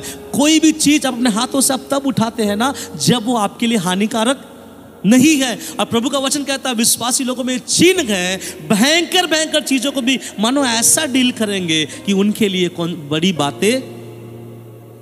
बाइबल का परमेश्वर कहता है ये विश्वासियों का चिन्ह है। मैं इसलिए बोलना चाहता हूँ, इस लेवल तक अगर विश्वास नहीं है ना आपके जीवन में, अगर आपके प्रार्थना से दुष्ट आत्मा नहीं निकल रहा है, अगर आपके मुंह में नए नए अन्य भाषाएं नहीं है, अगर आप उस तरह के श्रापों को मतलब देख के डर जाते हो और हाथों से नहीं उठाते हैं, तो बाइबल कहता है फिर जलते हुए तीरों को विश्वास की ढाल से आप कैसे रोकोगे? तबाह हो जाओगे, नष्ट हो जाएगा, और आप शैतान के युक्तियों के सामने क्या हो जाओगे? नष्ट हो जाओगे। और आगे क्या लिखा है? और यदि वे प्राणनाशक वस्तु भी पी जाए, यदि वे प्राणनाशक वस्तु भी पी जाए तो भी उनकी कुछ हानि ना तो होगी। भी उनकी कुछ हानि ना होगी। हानि ना होगी।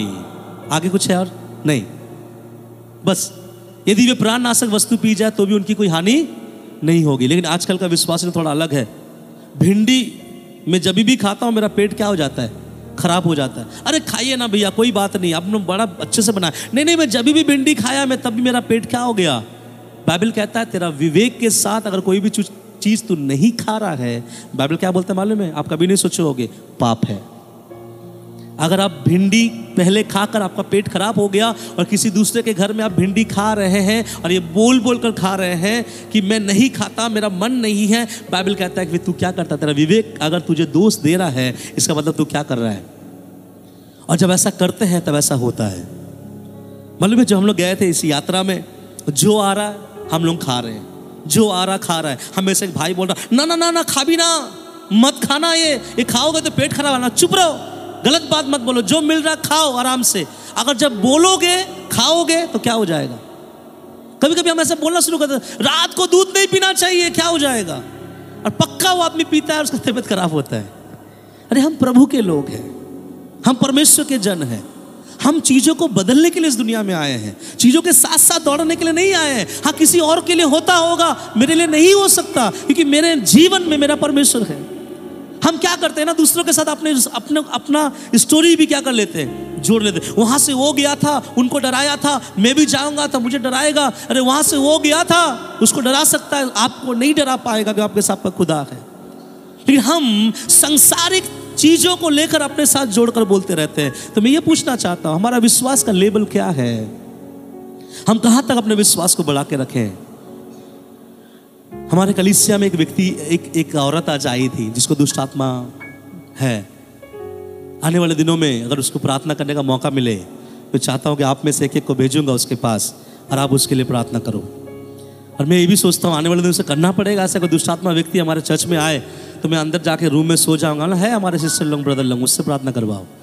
अगर वो आपके ऊपर झपटा फिर आपका विश्वास कम है। लेकिन अगर वो आपके प्रार्थना से भाग गया, फिर आपका विश्वास बहुत मजबूत है। हालेलुया। क्योंकि बाइबल कहता है विश्वासियों में ये चिन्ह होगा कि वो मेरे नाम से दुष्ट आत्माओं को, हालेलुया, इसे दुष्ट आत्माओं को देखकर भागना नहीं है। दुष्ट आत्मा तो क्या करना है, उसको बोलना है मुंह के सामने, निकल यहाँ से, वो निकलेगा। तो ये चीज़ बाइबल कहता है। क्यों मैं बता रहा मालूम है? क्योंकि विश्वास अगर आपका मजबूत नहीं है, शैतान जलता हुआ तीर फेंक रहा है आपके परिवार में, जो आपको दिखाई नहीं देगा। और जलता हुआ तीर क्या करने के लिए फेंक रहा है आपके पास? जलाने के लिए। अगर आप आपका ढाल, विश्वास का ढाल मजबूत नहीं है, तो आपका घर, परिवार, बिजनेस सब जल के राख हो जाएगा कि नहीं हो जाएगा? इसलिए अपने विश्वास को क्या करो, मजबूत करो। तो विश्वास मजबूत करने के लिए क्या करना पड़ता है? मैं अगर आपसे पूछूं आपके विश्वास को मजबूत करने के लिए क्या करना पड़ेगा, आंसर क्या है? ऐसे चुप मत बैठो। आप लोग बहुत पुराना विश्वासी हो, बहुत सालों से आप विश्वास में हो, कई वचन को सुन चुके हो। शायद मैं कुछ वचन भूल गया होगा, आप लोगों को याद होगा। विश्वास अपना बढ़ाने के लिए क्या करना है? मैं ये वाला कैमरा ऐसे घुमाऊंगा, ये यूट्यूब में जाएगा। ये बोलिए, विश्वास बढ़ाने के लिए क्या करना है?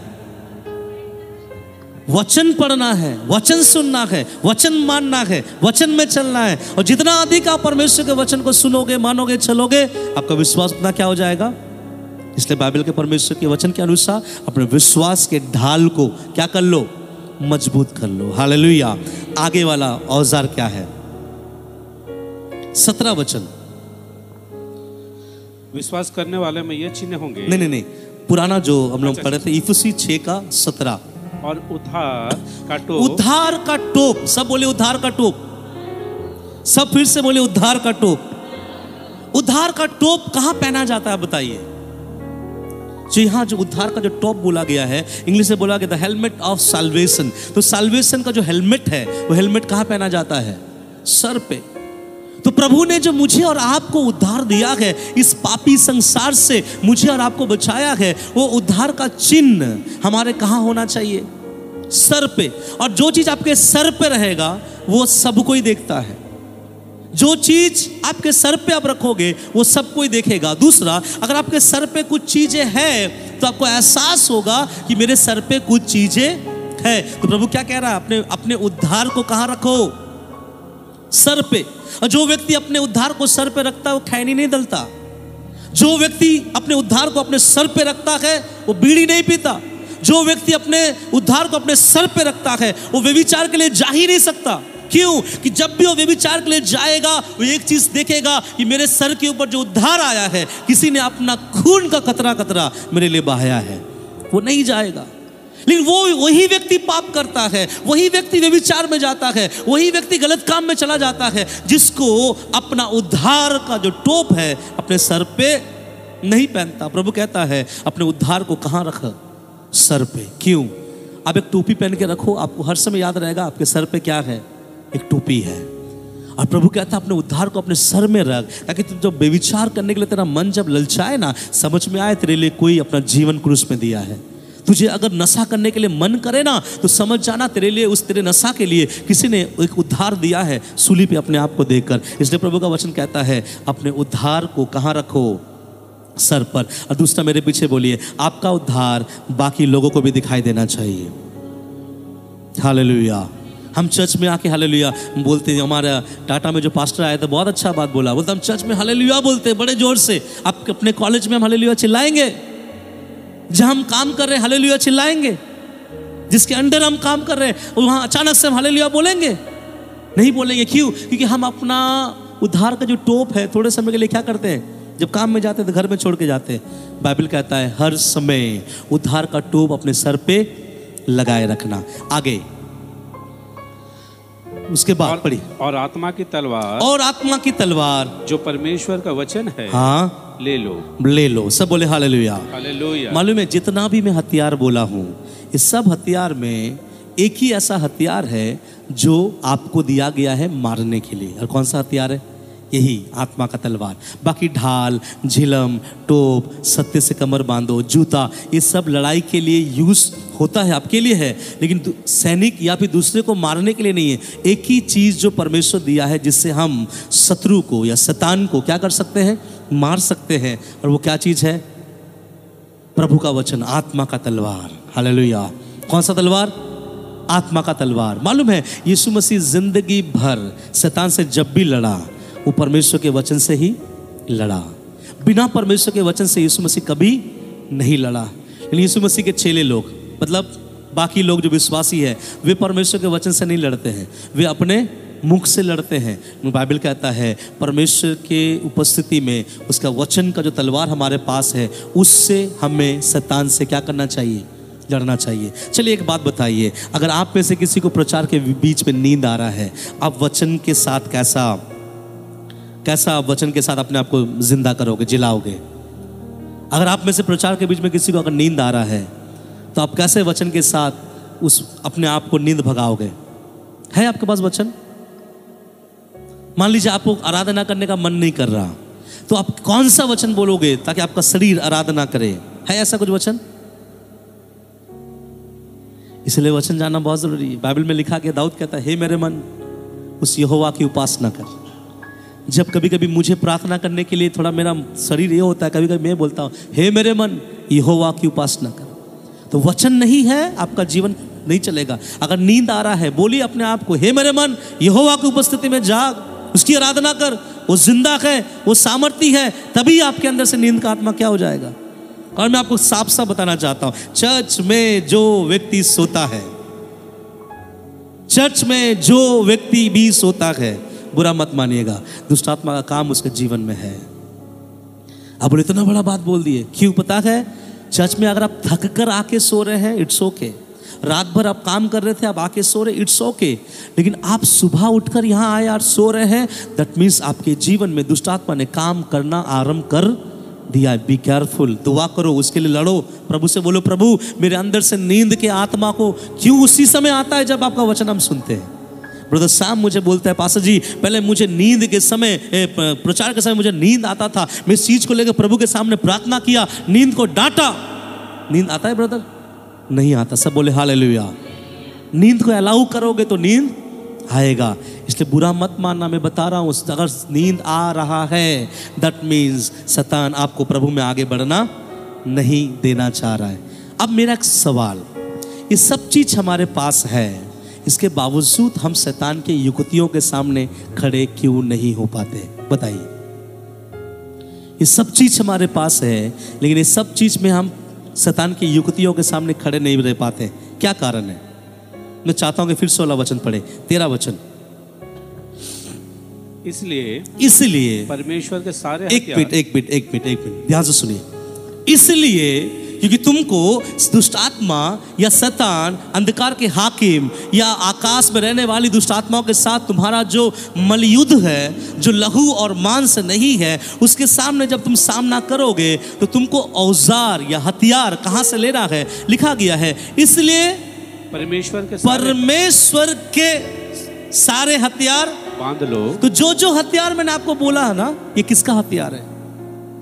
जो हथियार मैंने आपको बताया है, बोलिए किसका हथियार है? परमेश्वर का। इसका मतलब परमेश्वर जब दुष्ट आत्मा से लड़ता है, परमेश्वर जब दुष्ट आत्मा के विरोध में खड़ा होता है, जब परमेश्वर शैतान को भगाता है, जब परमेश्वर दुष्ट आत्मा के इरादों को तोड़ता है, परमेश्वर अपने साथ कौन से हथियारों को लेके खड़ा होता है? यही जो अभी हम लोग पढ़े हैं। इसलिए यहाँ लिखा गया है परमेश्वर के हथियार बांध लो। हम जो बांध रहे हैं ना, मेरा और आपका हथियार नहीं है, पास्टर के सिखाने वाला हथियार नहीं है। किसका हथियार है? परमेश्वर के। अब ध्यान से सुनो, आपका विश्वास के लेवल से शैतान नहीं भागेगा। आपको अपने विश्वास को बढ़ाकर जैसा परमेश्वर विश्वास करता है वैसे विश्वास में आना पड़ेगा। आपके धार्मिकता से शैतान नहीं भागेगा, जैसा परमेश्वर की धार्मिकता है, अपने धार्मिकता को उस लेवल तक ले आओ, तब शैतान भागेगा। आप जैसा वचन को इस्तेमाल करते हैं वैसा शैतान नहीं भागेगा, नहीं डरेगा। आपको वैसा इस्तेमाल करना पड़ेगा जैसा यीशु, जैसा परमेश्वर अपने वचनों को अपने लिए इस्तेमाल करता है, तब शैतान आपसे डरेगा। समझ में आ गया? आप बोलोगे मैं 2-3 जगह सत्य बोल दिया, एक जगह झूठ बोल दिया, क्या फर्क पड़ता है? तो शैतान प्रभु बोलना चाहता है, बेटा तेरे सत्य के बारे में बात नहीं हो रहा है, क्योंकि हथियार तेरा नहीं, ना तेरे दास का, ना किसी कलीसिया का। ये हथियार किसका है? बोलिए परमेश्वर का है। तो परमेश्वर के हथियार को परमेश्वर के हिसाब में या परमेश्वर के उस लेवल में जब तक आप नहीं चला पाओगे, तब तक शैतान के युक्तियों के सामने खड़े नहीं रह पाओगे। इसलिए आपको किसके जैसा बनना है पता है? मालूम है आपको किसके जैसा बनना है? कोई बोल पाएगा आपको किसके जैसा बनना है? किसके जैसा? सब बोले परमेश्वर के जैसा। अब मैं पूछूंगा, इसमें आप लोग हारोगे। क्या आपका विश्वास परमेश्वर के विश्वास जैसा है? क्या आपका धार्मिकता परमेश्वर के धार्मिकता के जैसा है? क्या आपका सत्य परमेश्वर के सत्य जैसा आपके जीवन में वैसा सत्य है? जैसा परमेश्वर मेल मिलाप को फैलाता है, क्या वैसा है ठीक आप भी मेल मिलाप को फैलाते हो? जैसा परमेश्वर आत्मा के तलवार और वचन का इस्तेमाल करता है, क्या वैसा ठीक तरीके से आप भी वैसे आत्मा का तलवार और वचन का इस्तेमाल करते हैं? तब आप यहाँ पे बोलोगे नहीं पास्टर जी, थोड़ा कम थोड़ा कम थोड़ा कम। तो मैं बोलना चाहता हूँ, इसलिए विश्वासी गण शैतान की युक्तियों के सामने खड़े नहीं रह पाता। क्यों मालूम है? क्योंकि वो विश्वास उसके लेवल का, वो धार्मिकता उसके लेवल का, वो बेल्ट सत्यता उसके लेवल का, वो जूती उसके लेवल का, वो झिलम उसके लेवल का। और आपके लेवल में अगर आप शैतान से लड़ने जाओगे, शैतान जीतेगा? शैतान हारेगा नहीं। कौन हारेगा? आप हारोगे, शैतान जीतेगा। इसलिए मेरा ये बोलना है आपको, लिखा है परमेश्वर के सारे हथियार क्या कर। ये वचन जब सुनते हैं ना, मैं आपको बोलना चाहता हूँ, मेरे यहाँ के सारे विश्वासी घर जाए, और अगर आज आपको समय है, नहीं है कल अगर समय है, थोड़ा समय आप आधा घंटा निकालिए, ज़्यादा नहीं, मेरे बात को मानिएगा, आधा घंटा निकालिए और इस वचन को दोबारा पढ़िए और बारंबार पढ़िए कि परमेश्वर के सारे हथियार बांध ले। मेरा नहीं, किसका? परमेश्वर का। इसका मतलब तलवार कौन इस्तेमाल करता है? परमेश्वर। वो झिलम कौन इस्तेमाल करता है? परमेश्वर। वो विश्वास कौन इस्तेमाल करता है? परमेश्वर। तब आपको पता चलेगा आपका विश्वास, आपकी धार्मिकता, आपका सत्यता और आपके जीवन का तलवार जो है कहाँ किस लेवल में है। प्रभु से बोलिए, हे खुदा मेरे विश्वास को आपके विश्वास के बराबर लेके आ जा, मेरे धार्मिकता को आपके धार्मिकता के बराबर लेके आ जा, है ना, मेरे सत्यता को आपके बराबर लेके आ जा। मालूम है प्रभु के वचन में लिखा, मुझे लगता है याकूब के पत्री में लिखा गया है कि परमेश्वर के जन जब भी बोले मानो ऐसा बोलो, ऐसा बोले कि परमेश्वर बोल रहा है। क्यों ऐसा बात बोला गया मालूम है? क्योंकि परमेश्वर इस दुनिया में मुझे आपको बनाने के पीछे में एक ही उद्देश्य था, मेरा बच्चा मेरे जैसा दिखना चाहिए। हालेलुया। एक बात बताकर मैं खत्म करना चाहता हूँ। आदन के बगीचे में प्रभु ने भेड़ बनाया, बकरी बनाया, गाय बनाया, ऊंट बनाया, हाथी बनाया, सब बनाया। ध्यान से सुनिएगा, ये आपको बहुत आशीषित करेगा। प्रभु ने सब जानवरों को बनाया, लेकिन जब प्रभु ने देखा गाय और गाय का बच्चा, प्रभु ने जब देखा भेड़ और भेड़ का बच्चा, प्रभु ने जब देखा ऊंट, ऊंट का बच्चा, हाथी, हाथी के बच्चे को जन्म दे रहा है, दूसरा किसी बच्चे को नहीं, तब परमेश्वर ने बोला इस गाय और गाय के बीच का बच्चा, बकरी और बकरी के द्वारा उसका बच्चा, ऊंट और ऊंट के द्वारा उसका बच्चा, हाथी और हाथी के द्वारा उसका बच्चा। इस दुनिया में परमेश्वर ने बोला आओ इंसानों को मेरे स्वरूप में बनाओ, क्योंकि ये मेरा बच्चा दुनिया में घूमेगा। इसलिए प्रभु ने बनाया मुझे और आपको, लेकिन उसका सीरियसनेस मुझे और आपको पता नहीं है। पता है हम इस दुनिया में किसके जैसा है? किसके जैसा है? बाइबल में लिखा गया है परमेश्वर अपने स्वरूप में हमें बताया, हमें बनाया है, तो हमें परमेश्वर के जैसा इस दुनिया में रहना, जीने के लिए बोला। और जिस दिन आप समझ जाओगे आपका अथॉरिटी क्या है, आपका पावर क्या है, उस दिन कभी नहीं बोलोगे पेट में दर्द है, कभी नहीं बोलोगे डांग में, मेरे पाँव में दर्द है, कभी नहीं बोलोगे मेरा सर दुखता है, क्योंकि आप जान जाओगे who you are in Christ, अब मसीह में कौन है। इसलिए पौलुस कहता है तू मसीह में कौन है, हमें और आपको जानना है। इसलिए याद रखिएगा, अपने विश्वास के लेवल में नहीं, अपने धार्मिकता के लेवल में नहीं, अपने सत्यता के लेवल में नहीं, आपके अंदर जितना वचन याद है उसके लेवल में नहीं, क्योंकि ये सब के सब हथियार किसके हैं? किसके हैं? इसलिए लिखा गया है परमेश्वर के सारे हथियार बांध लो। क्योंकि युद्ध किससे है मालूम है? जो खुदा से युद्ध करता है उससे हमें और आपको भी युद्ध करना है। आप नहीं समझ पा रहे हो, जो परमेश्वर से लड़ता है उससे मुझे और आपको लड़ना है।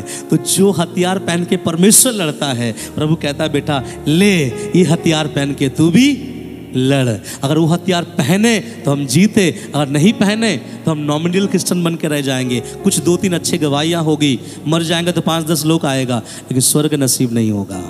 इसलिए इस दुनिया में शैतान का सर दर्द बन के खड़ा हो जाओ। कुछ पास्टर लोगों के बारे में शैतान बोलता है मेरा सर का दर्द है ये पास्टर। क्यों? वो जहां जाता है दुष्ट आत्मा भागता है, जहां जाता है लोग उद्धार में आता है। इसलिए लास्ट बात कि परमेश्वर के सारे हथियार क्या कर लो, बांध लो। तो हम किसके हथियार बांधने जा रहे हैं? किसके? तो क्या परमेश्वर आपको देगा? देगा। तो परमेश्वर का हथियार परमेश्वर किसको देगा? वही उसी को देगा जिसको लगता है परमेश्वर ईमानदार है। हालेलुया। सबको परमेश्वर हथियार नहीं देगा। हालेलुया। सबको परमेश्वर हथियार नहीं देगा।